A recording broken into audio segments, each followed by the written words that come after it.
Hello everyone, कैसे हो आप सब। स्वागत है आप सभी का अपने इस चैनल हिंदी गौरव पर। आज की क्लास में हम पढ़ेंगे हिंदी साहित्य का इतिहास से महत्वपूर्ण प्रश्नोत्तरी, जिसमें हमारा आज का टॉपिक रहेगा आदिकालीन साहित्य और उसकी प्रमुख प्रवृत्तियों से। तो चलिए शुरू करते हैं आज की क्लास। पहला क्वेश्चन है, आध्यात्मिक रंग के चश्मे आजकल बहुत सस्ते हो गए हैं। आचार्य शुक्ल का यह कथन किस कवि के संबंध में है, बताना है। आध्यात्मिक रंग के चश्मे आजकल बहुत सस्ते हो गए हैं।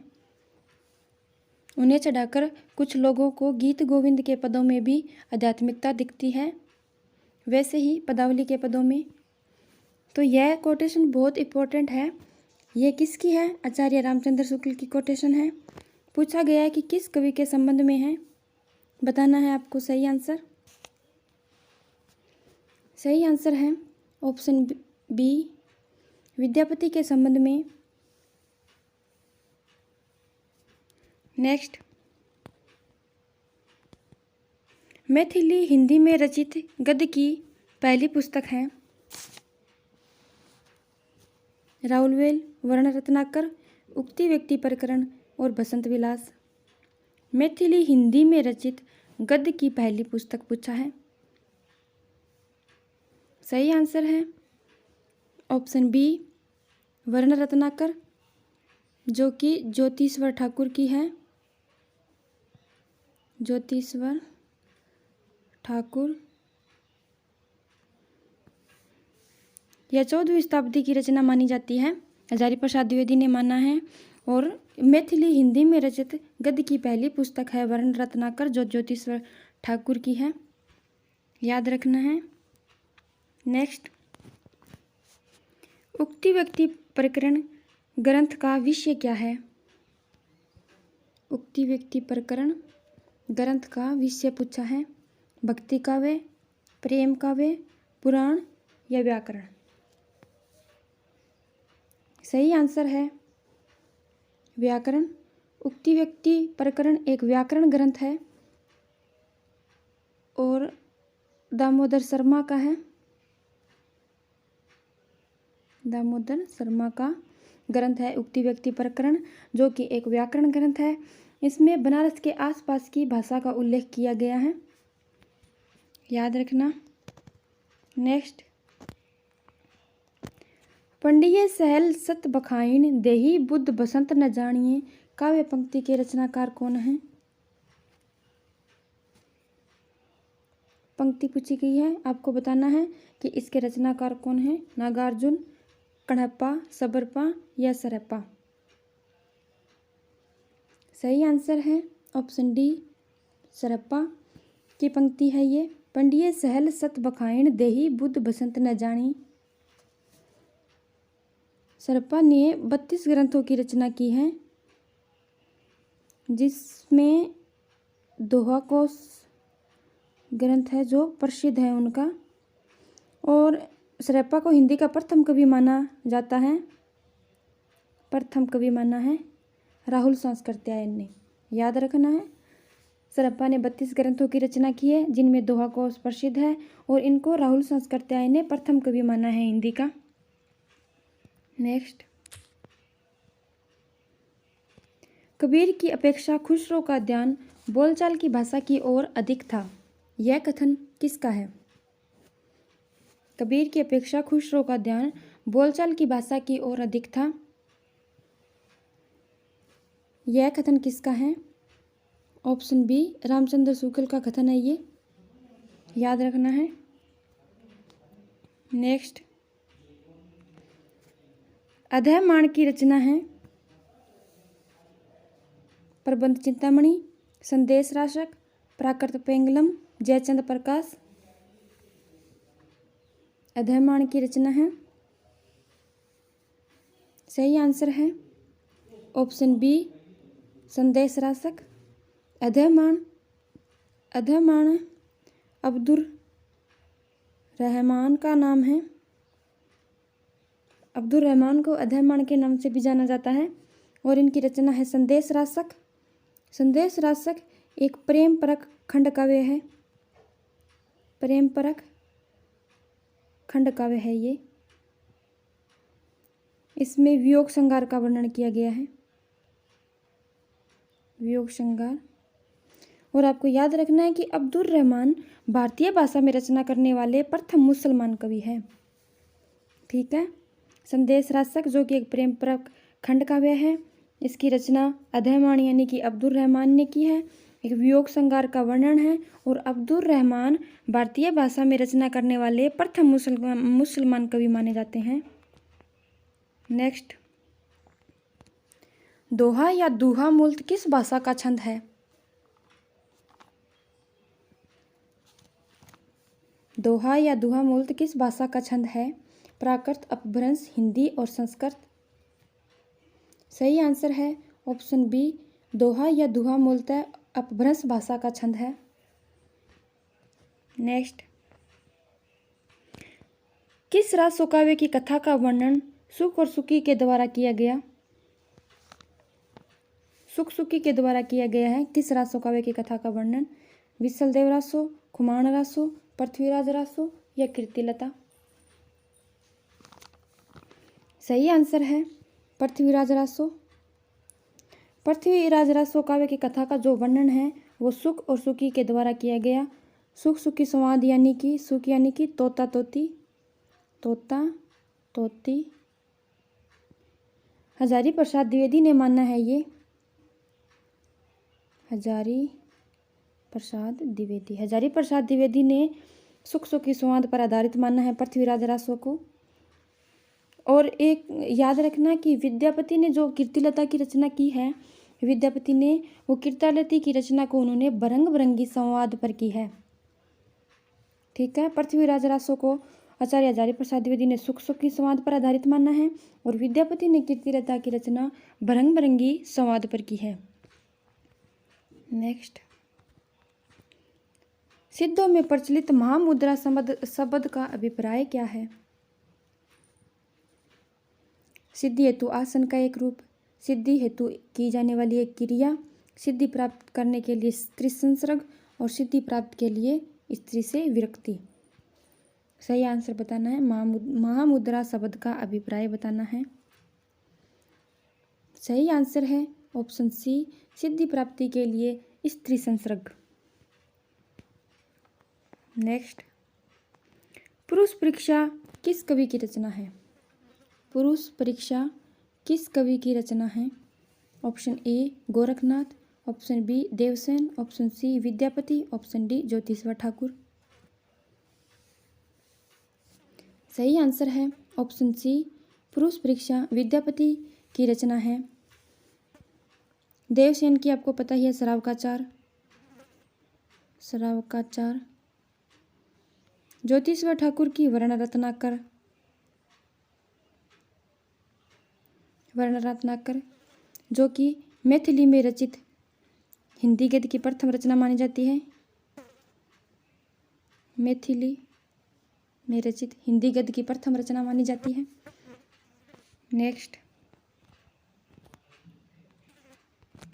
सिद्धों और योगियों की रचनाओं का जीवन की स्वाभाविक अनुभूतियों और दशाओं से कोई संबंध नहीं है, अतः वे साहित्य के अंतर्गत नहीं आती, यह विचार किसका है? हजारी प्रसाद द्विवेदी, धीरेन्द्र रामचंद्र शुक्ल, ऑप्शन डी मुनि जिन विजय। सिद्ध और योगियों की जो रचनाएं हैं उनका जीवन की स्वाभाविक अनुभूतियों और दशाओं से कोई संबंध नहीं है, अतः वे साहित्य के अंतर्गत नहीं आती है। यह कोटेशन हमने पिछली क्लास में भी की थी, जिसमें यही सवाल था पर थोड़ा अलग तरीके से पूछा गया था। अगर आपने वो क्लास देखी है तो आप बता पाएंगे कि इसमें सही आंसर कौन सा है। सही आंसर है ऑप्शन सी, रामचंद्र शुक्ल की कथन है कि सिद्ध और योगियों की रचनाओं का जीवन की स्वाभाविक अनुभूतियों और दशाओं से कोई संबंध नहीं, अतः वह साहित्य के अंतर्गत नहीं आती। आचार्य रामचंद्र शुक्ल की कोटेशन है। क्वेश्चन 12, सिद्ध साहित्य से तात्पर्य है। सिद्ध साहित्य से तात्पर्य है तंत्र मंत्र आदि द्वारा सिद्धि प्राप्त कराने वाला साहित्य, सिद्ध धर्म का सैद्धांतिक साहित्य, वज्रयान परंपरा के सिद्ध आचार्यों द्वारा रचित साहित्य या सिद्धि प्राप्त कवियों का साहित्य। सही आंसर बताना है। सही आंसर है ऑप्शन सी, वज्रयान परंपरा के सिद्ध आचार्यों द्वारा रचित साहित्य ही सिद्ध साहित्य के अंतर्गत आता है। नेक्स्ट, नारी की निंदा किस संप्रदाय में होती है? नारी की निंदा किस संप्रदाय में होती है? बौद्ध संप्रदाय, नाथ संप्रदाय, जैन संप्रदाय या सिद्ध संप्रदाय? सही आंसर है ऑप्शन बी, नाथ संप्रदाय में नारी की निंदा की जाती है। नाथ संप्रदाय की एक कमजोरी मानी जाती है कि उन्होंने गृहस्थ जीवन का अनादर किया है, याद रखना है। क्वेश्चन 14, खुमान रासों में किसका वर्णन है? पृथ्वीराज के यश का वर्णन, राजा शिव सिंह की वीरता का वर्णन, आला और उदल की वीरता का वर्णन या चित्तौड़ के खुमान के युद्धों का वर्णन? खुमान रासों में किसका वर्णन है?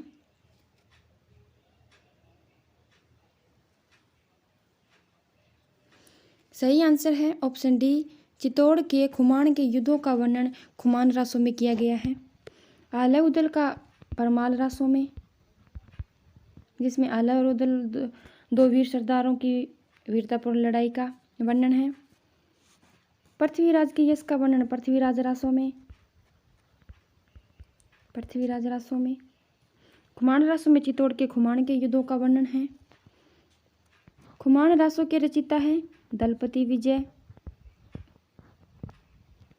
दलपति विजय, जिसमें 5000 छंद है और आचार्य शुक्ल ने खुमान रासों को का रचना काल 9वीं शताब्दी माना है। याद रखना है कि खुमान रासों दलपति विजय की रचना है। आचार्य शुक्ल ने इसका रचना काल 9वीं शताब्दी माना है। 5000 इसमें छंद है और इसमें चित्तौड़ के खुमान के युद्धों का वर्णन है। नेक्स्ट, निम्नलिखित में से कौन सी रचना अर्ध प्रमाणिक है? ध्यान देना, अर्ध प्रमाणिक पूछा है। परमाल रासो, पृथ्वीराज रासो, खुमान रासो, ए और बी दोनों? सही आंसर बताना है। ध्यान से देखना इस क्वेश्चन को, अर्ध प्रमाणिक पूछा है। सही आंसर है ऑप्शन डी, ए और बी दोनों। परमाल रासो और पृथ्वीराज रासो दोनों अर्ध प्रमाणिक है, अर्ध प्रमाणिक है। नेक्स्ट, संध्या भाषा का अर्थ है, आपको बताना है।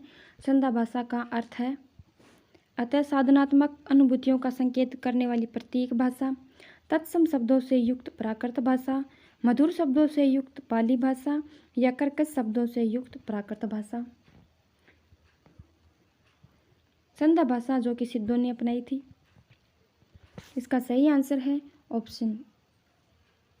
ऑप्शन ए, अंतः साधनात्मक अनुभूतियों का संकेत करने वाली प्रतीक भाषा।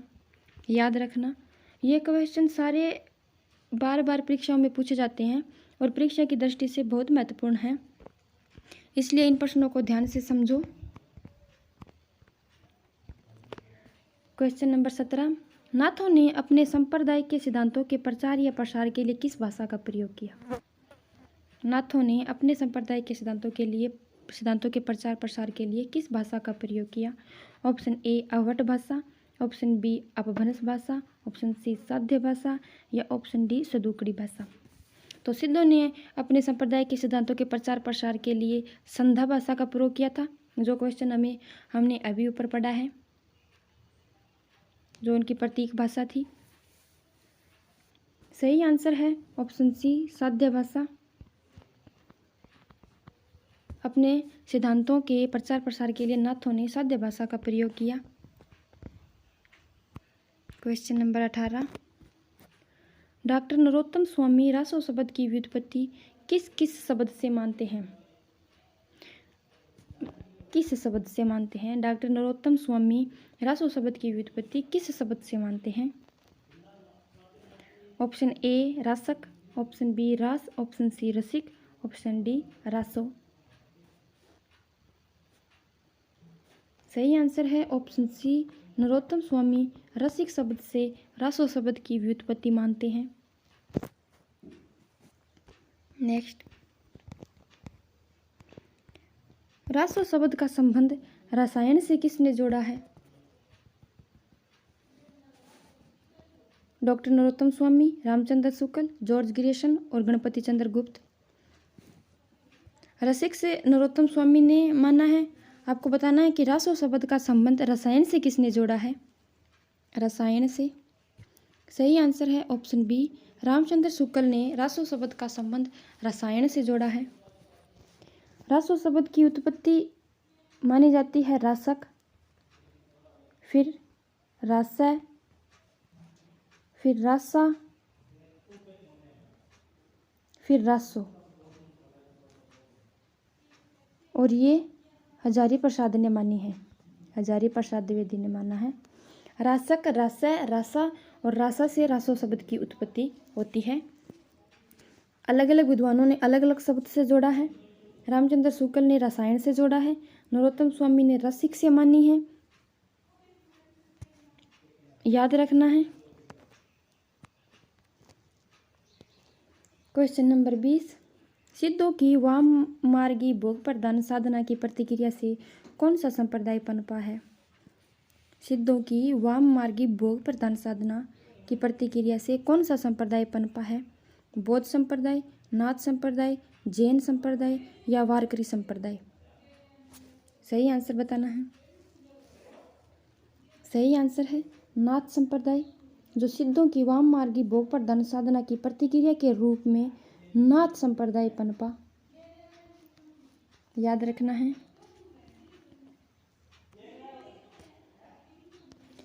क्वेश्चन नंबर 21, चंद्रबरदाई को पृथ्वीराज का समकालीन किसने कहा? समकालीन पूछा है चंद्रबरदाई को पृथ्वीराज का।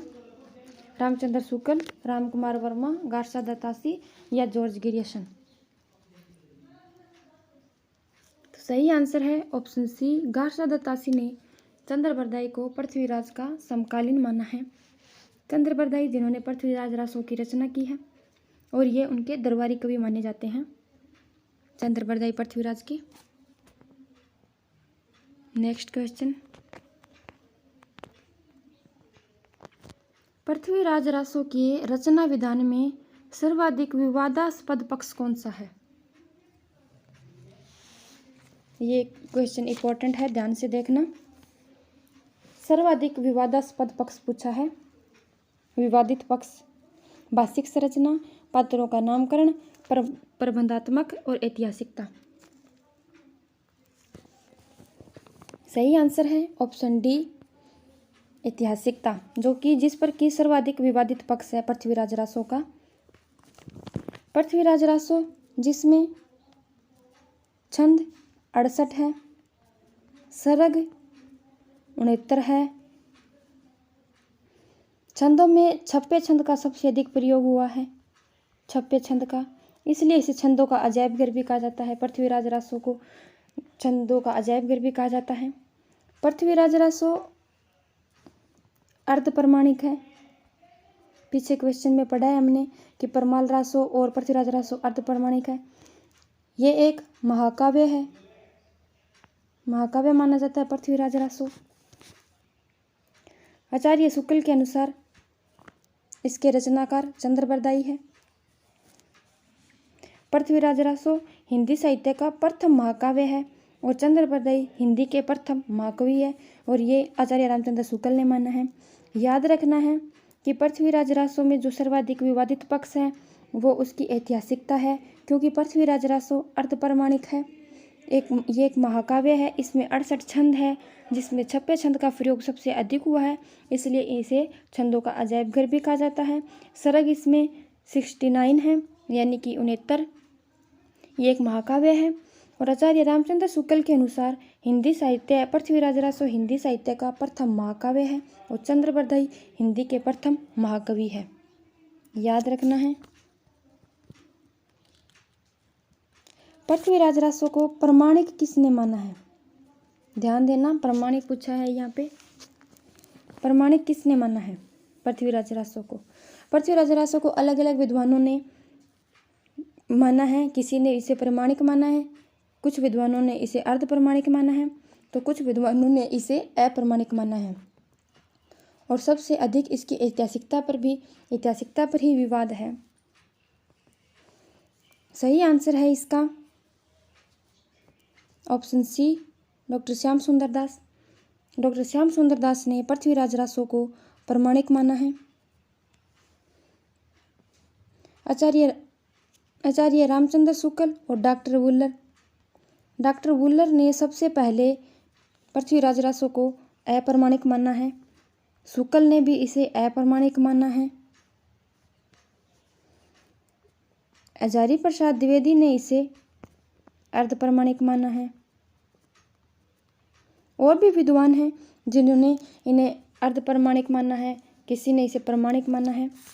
याद रखना है आपको। असत्य चुनिए।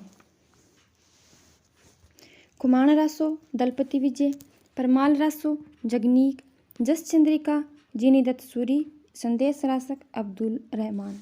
असत्य चुनना है।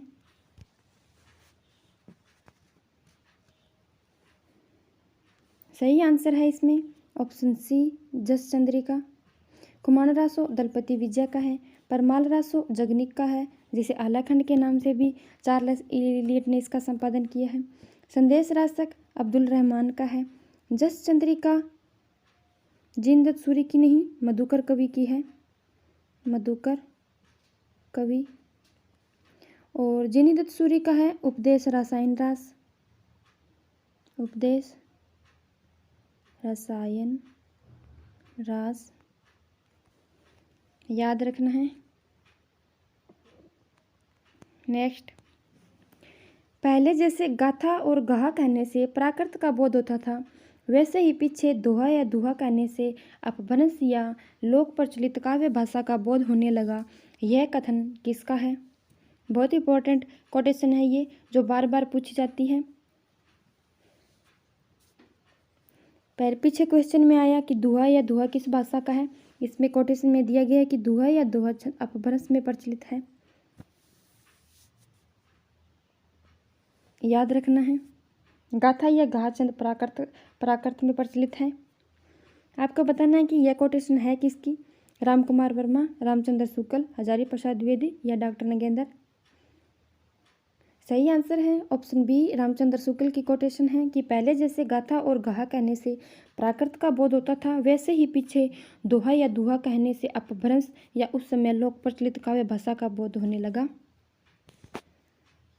नेक्स्ट, आदिकालीन गद्य रचना नहीं है। आदिकालीन गद्य पद्य की रचना है इसमें। रासो, रास, जैन साहित्य, सिद्ध साहित्य, गद्य, पद्य। तो इसमें पूछा है कि गद्य की रचना इनमें से कौन सी है जो एक गद्य की रचना नहीं है? नहीं है पूछा है। सही आंसर बताना है। सही आंसर है ऑप्शन डी, इनमें से कोई नहीं। मतलब कि ये सारी गद्य की रचनाएं हैं। गद्य की रचनाएं हैं। वर्ण रत्नाकर, पता ही है। वर्ण रत्नाकर, ज्योतिश्वर ठाकुर, जो कि व्याकरण ग्रंथ है। राउलवेल, रोड़ा कवि का चंपू काव्य है। उक्ति व्यक्ति प्रकरण, दामोदर शर्मा का। दामोदर शर्मा का। ये सारे आदिकालीन गद्य रचना है। याद रखना है।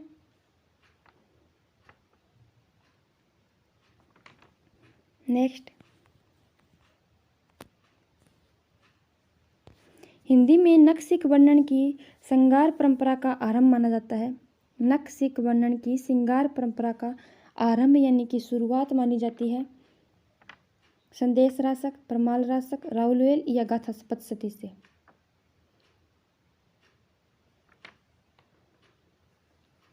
सही आंसर बताना है। हिंदी में नक्सिक वर्णन की श्रृंगार परंपरा की शुरुआत कहाँ से मानी जाती है, ये बताना है।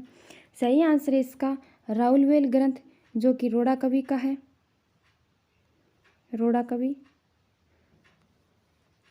यह एक राउलवेल जो कि एक शिलांकित कृति है, जो कि शिलाओं पर लिखी गई है। शिलांकित कृति है जो शिलाओं पर लिखी गई है। इसमें राउल नायक है, नायिका के। इसमें राउल एक नायिका है जिसके नक्सिक का जो सौंदर्य है उसका वर्णन पहले पद में है, फिर गद्य में किया गया है। राउल जो कि एक नायिका है, उसके सौंदर्य का वर्णन किया गया है नक से लेकर सिक तक। उसमें जो उसका वर्णन है वो पहले पद में किया गया है, फिर उसका वर्णन गद्य में है। और यह चंपू काव्य की श्रेणी में आता है। चंपू काव्य, चंपू काव्य यानी कि पद गद्य मिश्रित जो रचना होती है उसे चंपू काव्य कहा जाता है। और हिंदी भाषा की 7 बोलियों के शब्द मिलते हैं इसमें। किसमें? राउलवेल रचना है जो रोड़ा कवि की, उसमें हिंदी भाषा की 7 बोलियों के शब्द मिलते हैं। चंपू काव्य है, शिलांकित करती है जो शिलाओं पर लिखी गई है। और यह नक्सिक वर्णन की जो श्रृंगार परंपरा है उसका शुरुआत राउलवेल से ही मानी जाती है। याद रखना है, बहुत इंपॉर्टेंट क्वेश्चन है ये।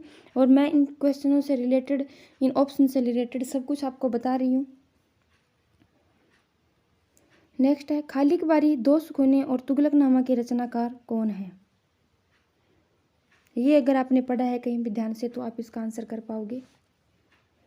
क्वेश्चन नंबर 28, खालिक बारी, दो सुकूने और तुगलकनामा के रचनाकार हैं।